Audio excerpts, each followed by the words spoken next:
ഹലീം റഹ്മാൻ. ഹലീം റഹ്മാൻ. ഹലീം റഹ്മാൻ. ഹലീം റഹ്മാൻ. മോനൊരു പാട്ട് പാടിച്ചട്ടെ. പാട്ടരാ. നമ്മുടെ നബിയുടെ പാട്ട് പാടട്ടെ. നമ്മുടെ നബിയുടെ പേരെന്ത്? മുത്ത് മുഹമ്മദ് സല്ലല്ലാ. നബിയുടെ ഉപ്പ അബ്ദുല്ലാ, ആമിന ബീവി പൊന്നുമ്മ.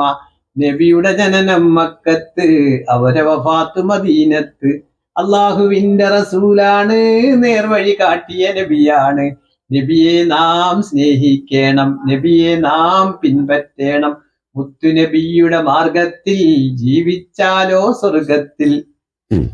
അള്ളാഹുവിനെ കുറിച്ച് ഒരു പാട്ട് പാടാം കേട്ടാ. മോനൊരു പാട്ട് പാടുമ്പോ ഇങ്ങനെ ഞാൻ പറഞ്ഞ പോലെ കൈ ഇങ്ങനെ വെച്ചേ, കണ്ണ് വെച്ച്. അതെ, കണ്ണുകൾ തന്നവൻ ആരാണ്? പാടിക്കൂ. കണ്ണുകൾ തന്നവൻ ആരാണ്? കാതുകൾ തന്നവൻ ആരാണ്? കൈകൾ തന്നവൻ ആരാണ്? കാലുകൾ തന്നവൻ ആരാണ്? എല്ലാം എല്ലാം അല്ലാഹു, എല്ലാം അറിയും അല്ലാഹു. കണ്ടാ, ഒരു പാട്ട് പഠിച്ചില്ലേ? വീട്ടിൽ പോയി പാടുന്നു കേട്ടോ.